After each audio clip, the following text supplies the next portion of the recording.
और भी शेर हो और शेर नहीं हो। तो भाई श्योर शॉर्ट्स सक्सेस सीरीज के अंदर जो आपका नेक्स्ट चैप्टर हम डिस्कस करने वाले हैं that is the chapter number 13 which is nuclear. इसका सिलेबस बस यही है, जितना बोर्ड पे लिखा हुआ बस यही इसका सिलेबस है। पहले ये चैप्टर बहुत बड़ा हुआ करता था, इसमें radioactivity, alpha particle, beta particle, half life, mean life, laws of radioactivity, बहुत कुछ था इसके अंदर। बट अब इस चैप्टर के अंदर सिर्फ इतना ही पार्ट बाकी है, तो ये बहुत ही छोटा चैप्टर बन जाता है आपके लिए रिवाइज करने के लिए।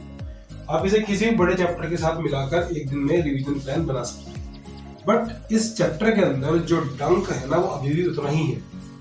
तो भाई इस चैप्टर के जो क्वेश्चंस है ना, एनसीईआरटी क्वेश्चंस, वो बहुत इंपॉर्टेंट है। और थ्योरी भले इसके अंदर बहुत कम है, चैप्टर बहुत ही छोटा सा रह गया है, लेकिन इसके अंदर जो स्टिंग है ना वो अभी भी उतने का उतना ही है। चलिए ध्यान से देख लेते हैं। Composition and size of nucleus, nuclear forces, ये हमें अच्छे से करना है। न्यूक्लियर फोर्स का ग्राफ हमें अच्छे से करना है।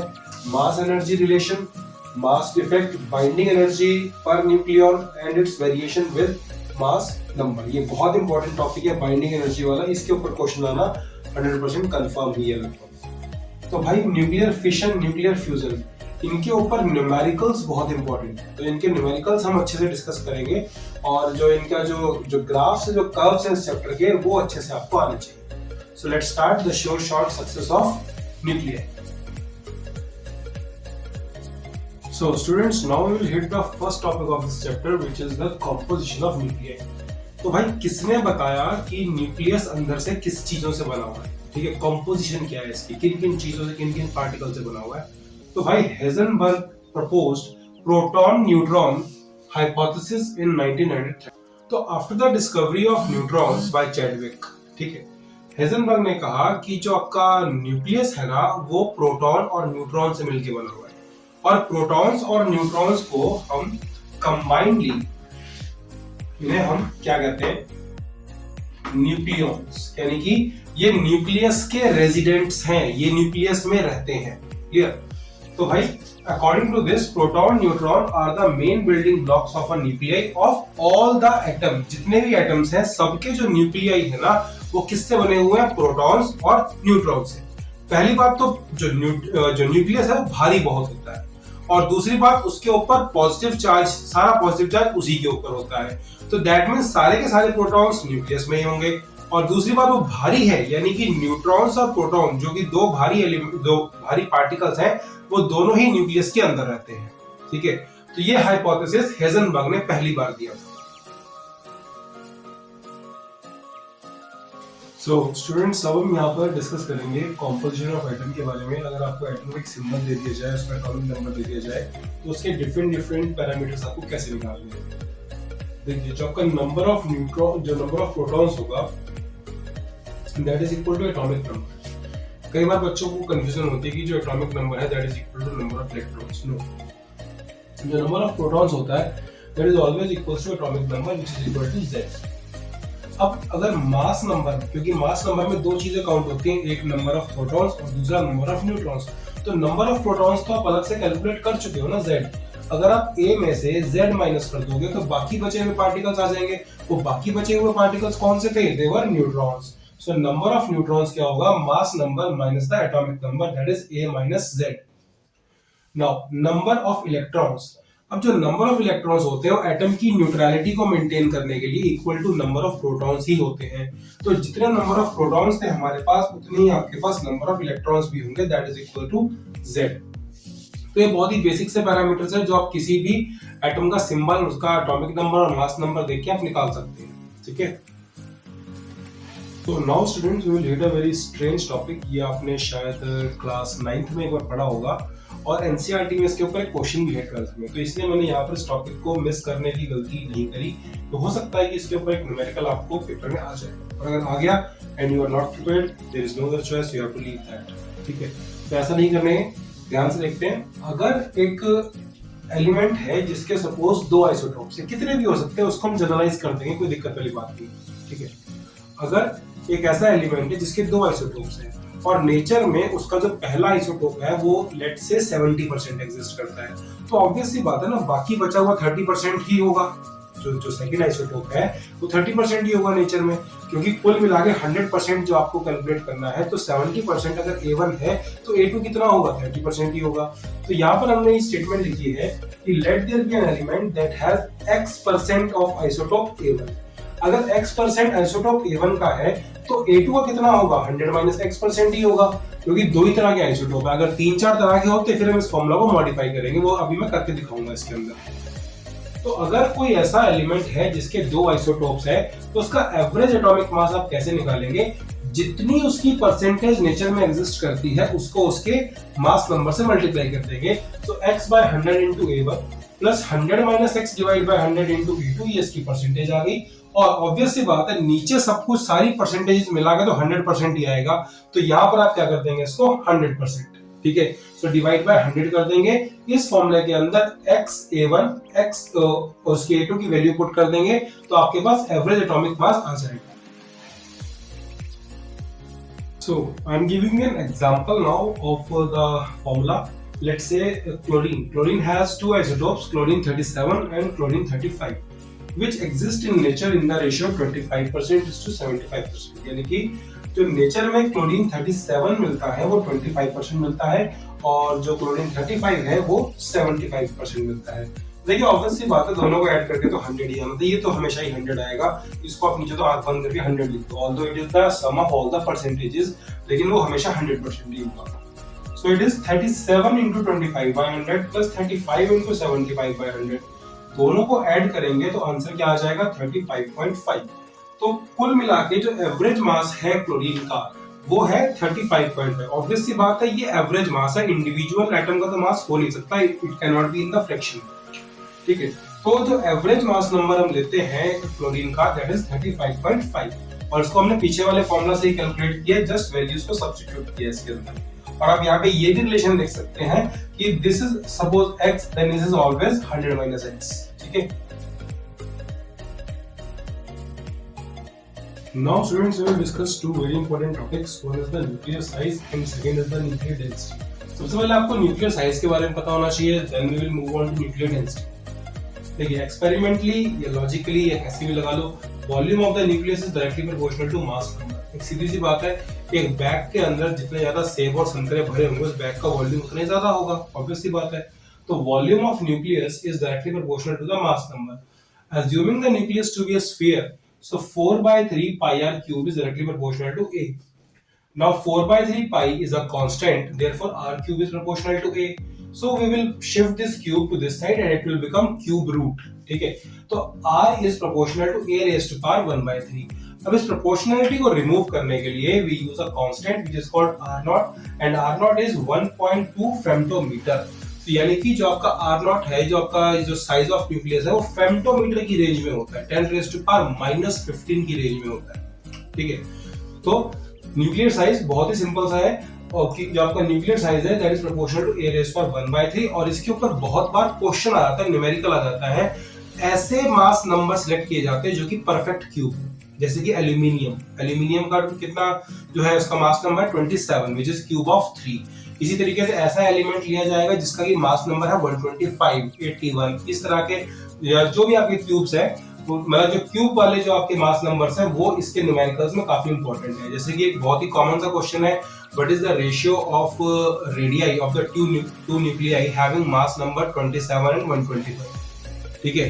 तो इस तरह के न्यूमेरिकल्स इस टॉपिक के ऊपर आ सकते हैं। So now students, we will discuss nuclear density. और न्यूक्लियर डेंसिटी की वैल्यू मैंने आपको पहले ही लिख के दिखा दी है, 2.3 into 10⁻17 kg per meter cube. तो ये जो वैल्यू है ना, ये फिक्स है, चाहे कैसा भी न्यूक्लियाई हो, चाहे वो आपका एल्यूमिनियम का हो, चाहे हाइड्रोजन का हो, यूरेनियम का हो, कितना ही बड़ा क्यों ना हो, कितना छोटा ही क्यों ना हो, उसकी जो डेंसिटी है ना वो हमेशा कांस्टेंट रहती है। तो ऐसा क्वेश्चन पेपर में आ सकता है, what is the ratio of nuclear density of two elements having mass number this mass number that. आपको कंफ्यूज नहीं होना, कैसे भी एलिमेंट दियो इसकी रेशियो 1:1 ही आएगी। तो भाई अगर हम एवरेज मास मान लेते हैं न्यूट्रॉन और प्रोटॉन का m, तो डेंसिटी का फॉर्मूला होता है मास of nucleus divide by volume of nucleus. तो भाई मास कैसे निकालेंगे, अगर m न्यूक्लियॉन्स है, अगर सॉरी a न्यूक्लियॉन्स है और एक न्यूक्लियॉन का मास m है, तो पूरे न्यूक्लियस का मास कितना होगा, a into m हो जाएगा। और वॉल्यूम ऑफ न्यूक्लियस, इसको हम स्फीयर मान ले तो 4/3 पाई r क्यूब। और r की वैल्यू अभी हमने देखी यहाँ पर, ये r equals to r naught a raise to power 1/3 हो जाएगी। अब यहां से हम इसको पुट करेंगे तो क्यूब रूट से क्यूब कैंसिल हो जाएगा और a से a कैंसिल हो जाएगा, यानी कि जो चीज atom to atom, nucleus to nucleus vary करती थी वो तो हट ही गई। अब बचा क्या आपके पास, 3 पैदाइशी कांस्टेंट है, 4 ये भी पैदाइशी कांस्टेंट है, पाई तो जब से पैदा हुआ तब से ही कांस्टेंट है, और m ये हमने ऊपर देख लिया, ये तो average mass of proton neutron, ये भी कांस्टेंट है, और r नॉट भी एक कांस्टेंट है, उसकी वैल्यू ये लिखी हुई यहाँ पर। नाउ पॉइंट इज दैट जब इसके अंदर सब कुछ कांस्टेंट ही है तो न्यूक्लियर डेंसिटी वेरी करेगी ही नहीं, इसकी वैल्यू फिक्स होती है किसी भी न्यूक्लियस के लिए। So now students we will discuss a very important topic, that is nuclear force। और कुल मिला के इसकी 8 प्रॉपर्टीज है, बोर्ड पे मैंने भी 7 लिखी हुई है। अगर किस्मत बहुत ही अच्छी हुई तो एक फ्री गिफ्ट मिल जाएगा पेपर के अंदर, state any 6 properties of nuclear force या state any 4 properties of nuclear force. अगर किस्मत बहुत अच्छी हुई तो ऐसा फ्री गिफ्ट भी आ सकता है। अदरवाइज इसके अंदर से मुश्किल क्वेश्चन भी बन सकता है। तो चलिए सब कुछ कवर करेंगे, कुछ भी नहीं छोड़ेंगे, ध्यान से देखते हैं यहाँ पर। तो इसकी सबसे पहली जो प्रॉपर्टी है दैट इज जो स्ट्रॉन्गेस्ट इंटरेक्शन, यानी कि जो ग्रेविटेशनल फोर्स, इलेक्ट्रोस्टैटिक फोर्स और जो न्यूक्लियर फोर्स है उसकी रेशियो है 1:10⁻36:10⁻38। दैट मींस कि जो इलेक्ट्रिक फोर्स होती है वो ग्रेविटेशन फोर्स से तो 10⁻36 टाइम्स बड़ी है, बट भाई न्यूक्लियर फोर्स उससे भी 100 गुना ज्यादा है, यानी कि इनके अंदर 2 जीरोस का फर्क है। तो भाई न्यूक्लियर फोर्स जो है इलेक्ट्रोस्टैटिक फोर्स से 100 गुना ज्यादा है। Very important point for MCQ. Short range force, nuclear force को नेचर ने स्ट्रॉन्गेस्ट फोर्स बना दिया, भाई सबसे ताकतवर फोर्स है, लेकिन एक कमी रह गई इसके अंदर कि भाई ये शॉर्ट रेंज है, ताकत तो दे दी पर रेंज नहीं दी। ठीक है, ग्रेविटेशन को भाई ताकत तो नहीं दी पर रेंज बहुत ज्यादा दे दी। वो सन जो हमसे इतनी दूरी पे है वो हमें इतनी दूर से खींच लेता है, यानी कि ग्रेविटेशन एक लॉन्ग रेंज फोर्स है, वीकेस्ट है बट लॉन्ग रेंज है। न्यूक्लियर फोर्स स्ट्रॉन्गेस्ट है बट शॉर्ट रेंज है, 2 से 3 फेम्टोमीटर की रेंज में ही काम करती है। चार्ज इंडिपेंडेंट, चार्ज से न्यूक्लियर फोर्स का कोई लेना देना नहीं है। 2 प्रोटॉन्स के बीच में जितनी अट्रैक्शन होगी उतनी ही अट्रैक्शन 2 न्यूट्रॉन्स के बीच में होगी, और उतनी ही इंटरेक्शन या उतनी अट्रैक्शन एक प्रोटॉन और एक न्यूट्रॉन के बीच में होगी, यानी कि चार्ज है या नहीं है कोई फर्क ही नहीं पड़ता उस बात से। तो it is a charge independent force. I hope कि ये 3 प्रॉपर्टीज आपको अच्छे से यहाँ पर क्लियर हो गई होंगी। Now students, let's discuss the remaining properties। सबसे पहले देखते हैं saturation effect। What is the meaning of term saturation effect? Saturation effect ये होता है कि बहुत सारे न्यूक्लियॉन्स जब एक गुच्छे में, एक ग्रुप में होते हैं, तो कोई भी न्यूक्लियॉन जो है ना वो सिर्फ उन्हीं न्यूक्लियॉन्स के ऊपर फोर्स लगाएगा जो उसके इमीडिएट नेबर में है, जो उसके टच में आ रहे हैं। यानी कि अगर आप फर्स्ट बेंच पे बैठे हैं तो आप सिर्फ सेकंड बेंच वाले से बात करेंगे, थर्ड बेंच वाले से बात नहीं करेंगे। सेकंड वाला आपसे बात करेगा, थर्ड वाले से बात करेगा, फोर्थ से नहीं करेगा। फोर्थ वाला थर्ड वाले से करेगा, फिफ्थ वाले से करेगा, सिक्स्थ से नहीं कर पाएगा, सेकंड वाले से नहीं कर पाएगा। तो सैचुरेशन इफेक्ट क्या होता है कि कोई भी जो न्यूक्लियन है ना वो सिर्फ अपने इमीडिएट नेबर से ही इंटरेक्ट कर सकता है। स्पिन डिपेंडेंट, देखिए स्पिन डिपेंडेंट नेचर क्या होती है कि अगर 2 न्यूक्लियॉन्स सेम स्पिन के हैं तो उनके अंदर फोर्स अलग होगी, और अगर 2 ऑपोजिट स्पिन के हैं तो उनके अंदर फोर्स अलग होगी। यानी कि उनकी स्पिन पे भी डिपेंड करता है कि क्लॉकवाइज स्पिन कर रहे हैं या एंटी क्लॉकवाइज स्पिन कर रहे हैं। अगर दोनों की स्पिन क्लॉकवाइज है या दोनों की स्पिन एंटी क्लॉकवाइज है तो भाई उनके अंदर फोर्स अलग लेवल पे होगी, और अगर एक क्लॉकवाइज और एक एंटी क्लॉकवाइज है तो उस केस में फोर्स अलग होगी। एक्सचेंज फोर्सेस, तो भाई ये साइंटिस्ट थे एच युकावा, इन्होंने कहा था कि जो न्यूक्लियर फोर्स है ना वो इसलिए होती है because there is a constant exchange of particles between 2 nucleons, और ये जो पार्टिकल्स होते हैं इसको नाम दिया गया था मेसॉन्स। ठीक है, तो ये एक्सचेंज फोर्स भी हम इसको कहते हैं। नॉन सेंट्रल फोर्स, बहुत ही सिंपल सा पॉइंट है, ये फोर्स सेंटर ऑफ मास पे एक्ट नहीं करती, यानी कि एक न्यूक्लियॉन से दूसरे न्यूक्लियॉन के सेंटर ऑफ मास पे एक्ट नहीं करेगी। It is a non central force. तो ऐसी फोर्सेस जो सेंटर ऑफ मास पे एक्ट नहीं करती उन्हें बोलते हैं non central forces. Now students we will discuss a very important property जो कि इसकी 8वीं प्रॉपर्टी है, that is variation with distance.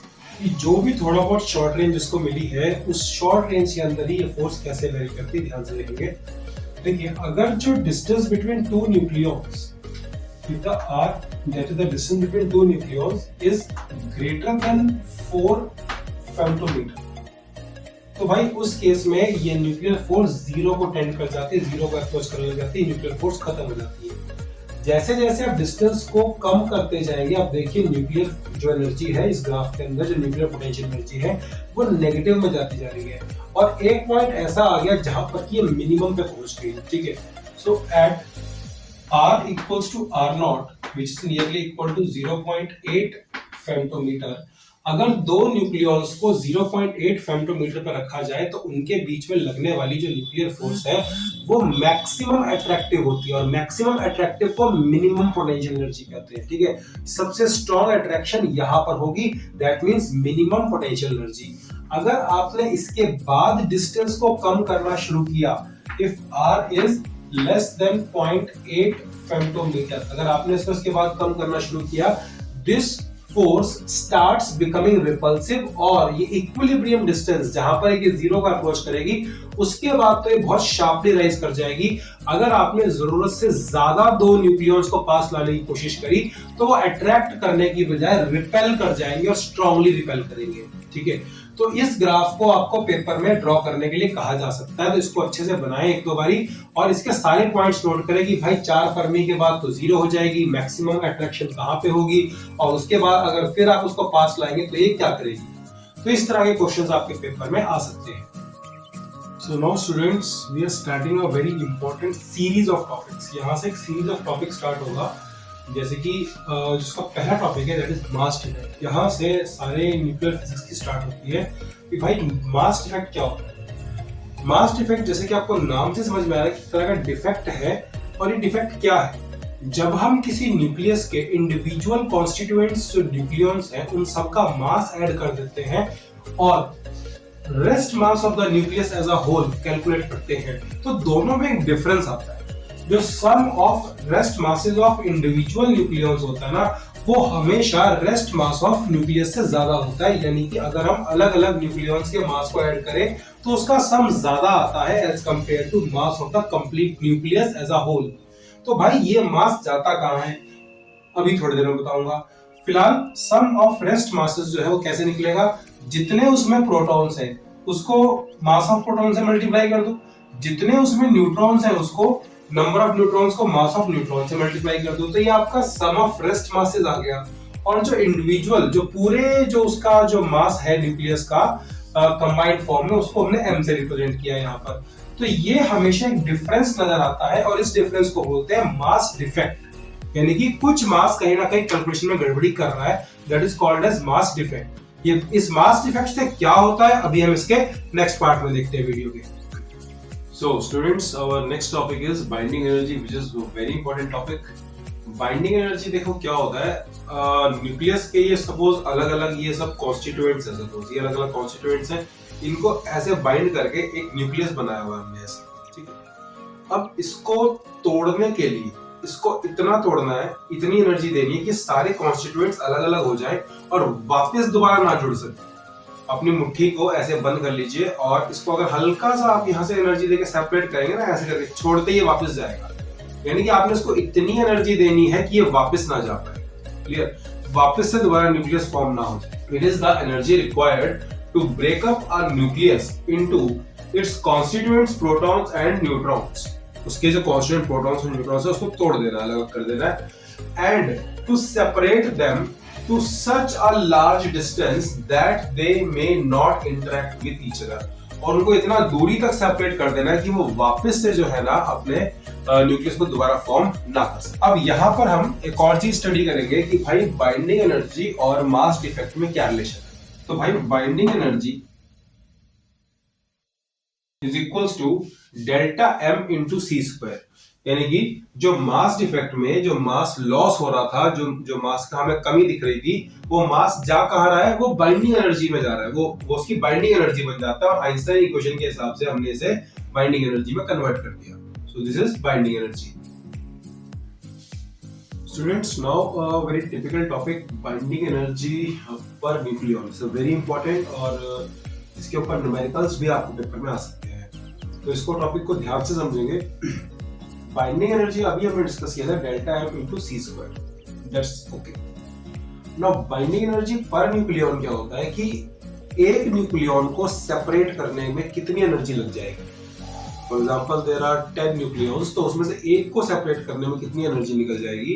That is total binding energy of the nuclei divided by the number of nucleons. So binding energy per nucleon delta M into C square divide by ए।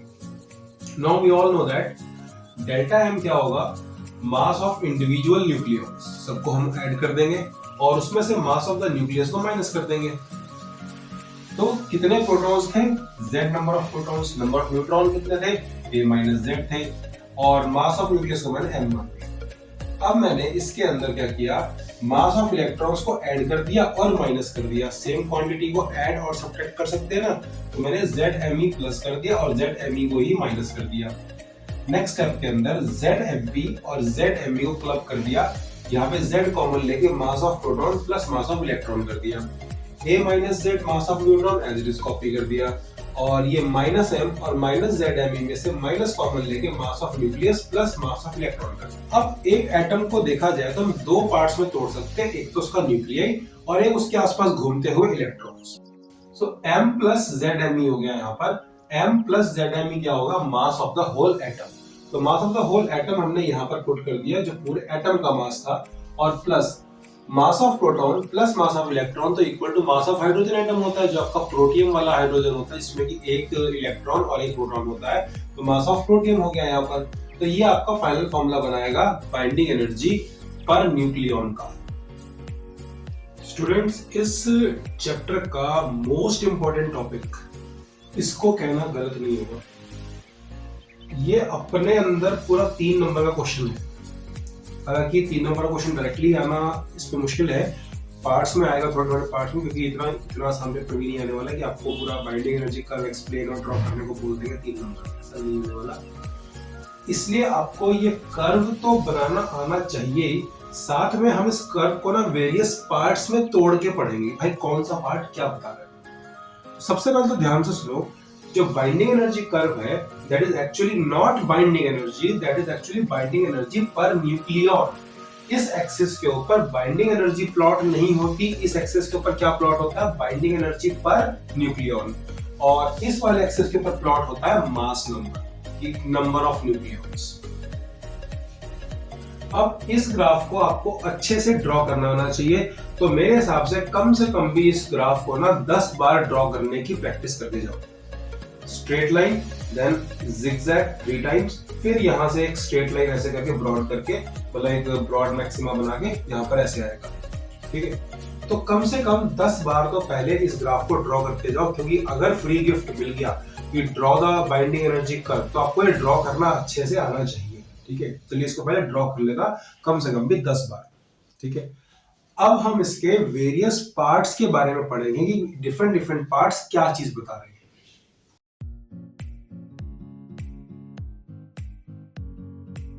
चलिए students, अब हम इसको parts में discuss कर रहे हैं, तो सबसे पहले इस पार्ट के ऊपर फोकस करेंगे, यहाँ पर। तो ये चीज क्या बता रही है, तो this is your first part. आपको इस फर्स्ट पार्ट की एक्सप्लेनेशन पता होनी चाहिए। फर्स्ट पार्ट ये कह रहा है कि भाई जो लाइटर न्यूक्लियाई हैं, जो हल्के न्यूक्लियस हैं, उनकी बाइंडिंग एनर्जी पर न्यूक्लियन बहुत ही कम है, जिसकी वजह से उन्हें तोड़ना बहुत आसान है, ठीक है। तो यहां से ये पता लगता है कि न्यूक्लियर फ्यूजन क्यों होती है। तो न्यूक्लियर फ्यूजन क्यों होती है ये आपको यहां से आइडिया लग जाएगा, बिकॉज यहां पे जो छोटे न्यूक्लियाई है उनकी बाइंडिंग एनर्जी बहुत ही कम है, और उन्हें तोड़ के एक बड़ा न्यूक्लियस के अंदर उनको फ्यूज कर देना बहुत ही इजी है। Now let's move on to the second part. Now there are some nuclei which are extra stable and which are extra unstable। तो यहां पर 2 चीजें हैं, जो भी ये हीलियम, कार्बन, ऑक्सीजन, इसको आप याद रखने के लिए 2 चीजें कर सकते हैं। ऊपर वाले एलिमेंट्स को याद करने के लिए हीको याद कर लो, हीको HECO, और नीचे वालों को याद करने के लिए लिनो, LINO। तो ऊपर वालों को याद करने के लिए हमने एक स्लैंग यूज किया, दैट इज कॉल्ड एज हीको, और नीचे वालों को याद करने के लिए यूज किया लिन। जो नीचे वाले हैं ना, ये एक्स्ट्रा अनस्टेबल हैं और ऊपर वाले एक्स्ट्रा स्टेबल हैं। Got it? तो भाई ये कुछ ऐसे न्यूक्लियाई हैं जो कि कर्व से हटके इनकी एक अलग से स्टेबिलिटी है. They have maximum stability and they have minimum stability. Got it? So now students, we will discuss the third part, that is this category, जिसे कि ब्रॉड मैक्सिमम कहा जाता है. इस पार्ट में 40 से लेकर 120 तक का जिनका मास नंबर होता है उनकी स्टेबिलिटी एक ब्रॉड फ्लैट मैक्सिमा पर होती है, जिसमें कि जो आयरन है वो निकल के आता है as a most stable nuclear. ठीक है, आयरन जो है वो मोस्ट स्टेबल न्यूक्लियर होता है. और आयरन को, इसका मतलब ये आयरन का जो न्यूक्लियस है उसको तोड़ने के लिए आपको सबसे ज्यादा जो है ना बाइंडिंग एनर्जी देनी पड़ेगी. ठीक है, सो आयरन जो है which comes out to be most stable nuclear, यहाँ पर ही ब्रॉड मैक्सिमम आता है. और 40 से लेकर 120, इस रेंज को याद रखेंगे, 40 से लेकर 120 की रेंज में जो मास नंबर्स लाई करते हैं यहां से लेकर यहां तक, इनका जो है ना बाइंडिंग एनर्जी कर्व लगभग फ्लैट रहता है. ठीक है, सो स्टूडेंट्स ये जो ब्रॉड मैक्सिमा है इसके ऊपर जो है ना जो एवरेज बाइंडिंग एनर्जी निकल के आती है वो 8.5 के आसपास निकल के आती है, 8.5 MeV पर न्यूक्लियन. लेकिन जो आयरन है, आयरन के लिए आपको याद होना चाहिए आयरन की binding energy 8.8 MeV per nucleon होती है. मैंने क्या बताया कि जो ब्रॉड मैक्सिमम है ना इसके लिए जो एवरेज बाइंडिंग एनर्जी निकल के आती है that is 8.5 MeV per nucleon. But जो आयरन का जो न्यूक्लियस है उसके लिए निकल के आती है 8.8 MeV पर न्यूक्लियन. ठीक है, तो ये मोस्ट स्टेबल न्यूक्लियर है. अब जो फोर्थ पार्ट है इसका, यहाँ पर आप again there is a dip in the binding energy. Binding energy फिर से कम होने लग रही है, तो ये आपका फोर्थ पार्ट है. ये जो हैवी न्यूक्लियाई हैं इनकी बाइंडिंग एनर्जी डिप होनी शुरू क्यों हो जाती है? क्योंकि इनके अंदर नंबर ऑफ प्रोटॉन्स इतने ज्यादा होने लग जाते हैं कि उनकी रिपल्शन अब सिग्निफिकेंट होने लग जाती है.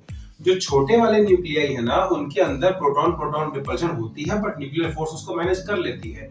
लेकिन जो बड़े वाले न्यूक्लियाई है उनके अंदर प्रोटॉन प्रोटॉन रिपल्शन इतनी सिग्निफिकेंट हो जाती है कि अब न्यूक्लियर फोर्स को भी दिक्कत होने लग जाती है. तो इनकी बाइंडिंग एनर्जी कम हो जाती है, यानी कि इनको तोड़ना आसान है. तो जिनकी बाइंडिंग एनर्जी है वो डिप करके लगभग 7.6 MeV के आसपास पहुंच जाती है. तो यहां से ये पता लगता है कि भाई न्यूक्लियर फिशन पॉसिबल है. ये जो न्यूक्लियाई हैं ये वाले they are prone to nuclear fission. पहले वाले पार्ट से पता लगा था कि ये वाले न्यूक्लियाई न्यूक्लियर फ्यूजन के प्रोन है और ये न्यूक्लियर फिशन के प्रोन है. तो इस पूरे बाइंडिंग एनर्जी कर्व की एक एक पार्ट की एक्सप्लेनेशन आपको अच्छे से आनी चाहिए और इस पार्ट को अच्छे से कम भी 3-4 बार रिवाइंड करके देखना ताकि ये सारे फैक्ट्स आपके दिमाग में बैठ जाए. इसमें कोई फॉर्मूला नहीं है, इट इज ओनली फैक्ट. ठीक है, ये आपको याद करना है. Keep watching my channel free thinkers education और मेरे वीडियोस को शेयर करें अपने फ्रेंड्स के साथ और सब्सक्राइब करें and press the bell icon to keep getting my videos.